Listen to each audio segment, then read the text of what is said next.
As I'm entering the world of political talking head, I decided I needed a moniker. Since Hong Kong Ricky Martin was taken, I settled on Phil the Engineer. Because my name is Phil, I'm an engineer. I'm just an average Joe, no one special. Like Joe the Plumber, I know that you don't want to live downwind of a malfunctioning septic system, and such is the state of our current healthcare system. Unlike Joe the Plumber, I realize that an increase in taxes, even for those of us making less than $150K per year, will probably be necessary to fix our smelly system. After all, we have had at least 16 years of a financial system based on smoke and mirrors, aka derivatives. Party's over. So if you're still fortunate enough to be making $250,000 per year, don't whine to me about taxes. This blog is about healthcare, not fixing the financial system, so let's move on. A little about me. I turned 60 this month. I was diagnosed with Parkinson's disease 13 years ago. It's inspired a neuroscience hobby that I continue to pursue today. I worked for major aerospace companies for 29 years developing combat systems. I started my career in 1977 with IBM after completing my degree. This was after 4 years in the Air Force to refocus my attention on the academics. So what does this have to do with healthcare? Well, over the last 29 years, we went from a company-paid healthcare system to a healthcare system financed by an ever-increasing contribution by the employee. We also went from a fully open system where the employees would pick a physician to primary care physicians, referrals, and a network of specialists, or HMOs. On an almost yearly basis, health insurance carrier options would seem to come and go. Participating physicians would come and go depending on how successful they were in negotiating a fair reimbursement for their services. Myself with a progressive illness, this is problematic. There are only 2 private practice neurologists in the Washington metropolitan area that specialize in the PD movement disorder. So if they don't take your insurance, you either pay out of pocket or go to a general neurologist and suffer from a lower quality of care. But I'm getting a little bit ahead of myself. There are 2 primary issues on the table bundled as healthcare reform. It's easy to get confused. The first is, how do we get the spiraling cost of healthcare under control? The second is, how do we provide coverage to the uninsured? Unless you've been living under a rock for the last 30 years, or have had your expenses covered by the correct congressional plan, you're fully aware of the skyrocketing healthcare cost. If you don't agree with this aspect of healthcare reform is necessary, then turn this video off and not waste any more of your time. Local costs hurt not only the employee but also the business, increasing their overhead and making them less competitive in a global marketplace. Since the matching contribution to my 401k is in company stock, I have a direct vested interest in company profitability. So how do we get these costs under control? Well, this is where it's up to you and me. We're not running for public office. We have to tell it like it is and let the politicians deal with the politics. So when the president says that he will not cap malpractice awards or vilify insurance companies, our answer must be, yes, we can. The first thing we need is pie charts to tell us where the money is going today. Obviously, you can't fix a problem if you don't know where the money is going today. This will take a diligent effort of letter writing on our part. There's a lot of money invested in our current system and will not go quietly. Politicians will not be motivated to out their major sources of campaign funds. However, we need to keep in mind that this is our money. We should not be shy about asking where it is going.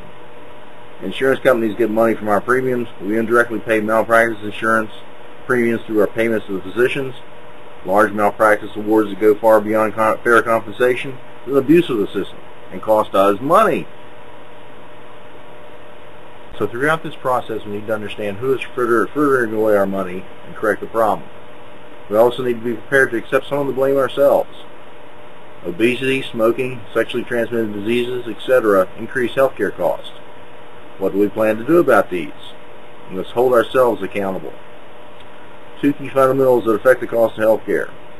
Rewarded behavior will be repeated. This applies to rats in a maze as well as CEO compensation. So when stock options are part of a CEO's annual compensation, there will be a short-term gain philosophy adopted by most CEOs. The second fundamental is that driving risk to zero drives exponentially increasing cost. So the more stringent the FDA requirement for safety and efficacy, the longer it takes to get a drug or device to marketplace. and the more expensive it is to meet requirements. Remember, it's our money that pays for all this. So while we were talking about the FDA, let's address the first likely villain on the list, the pharmaceutical companies. Estimates are that it takes on average 10 years and $800 million to develop a pharmaceutical product. Regardless of the exact number, it takes a lot of money and a lot of time. If at the end of that period the FDA decides that the drug is not safe, or that it is not effective for the symptomatic indications outlined in the application, the drug is disapproved. It doesn't take too many of these to add to real losses. But what if the drug shows other beneficial effects? Too bad. It's a start over, since the application and protocol did not originally identify these. There goes your money again. However, upon successful completion of the process, the company is issued a pre-market approval. So what about off-label use? Off-label use pertains to using a drug for symptomatic indication not covered by the pre-market approval from the FDA. Originally, Viagra, a blood pressure medication, fell into this category. The drug company cannot market their product for off-label use under penalty of law. Thus the $2.3 billion fine that one company recently received. There goes your money again. So why does it cost so much and take so long to develop a product in the U.S.? Because we pay for the minimization of risk, not only for safety, but also efficacy. So the fundamental question is, does penalizing physicians, drug companies, and ourselves for off-label use improve our quality of care, especially when there are no other alternatives?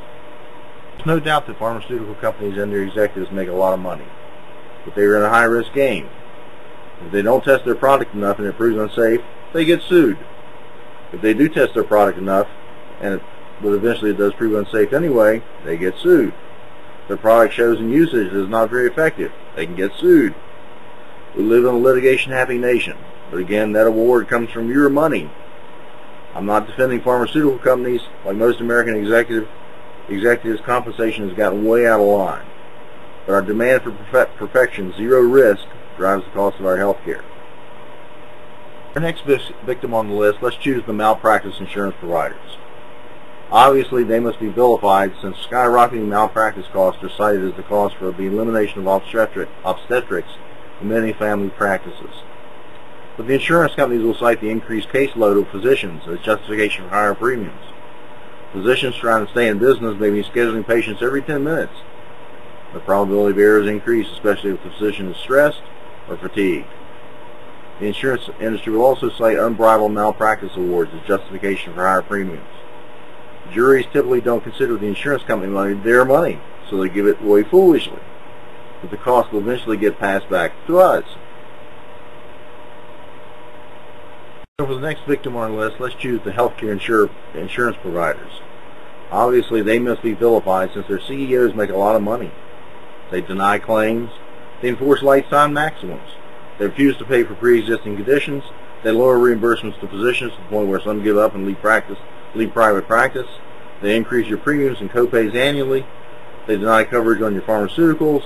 They increase employer premiums on claims, and these costs get passed on to you. I could go on, but I think you get the point. But they must have some saving grace. They do try and manage escalating costs by negotiating reimbursement schedules. They do the same with pharmaceuticals by giving us a financial incentive to use generics. They try and understand the need for procedures and may actually prevent us from having those that are unnecessary.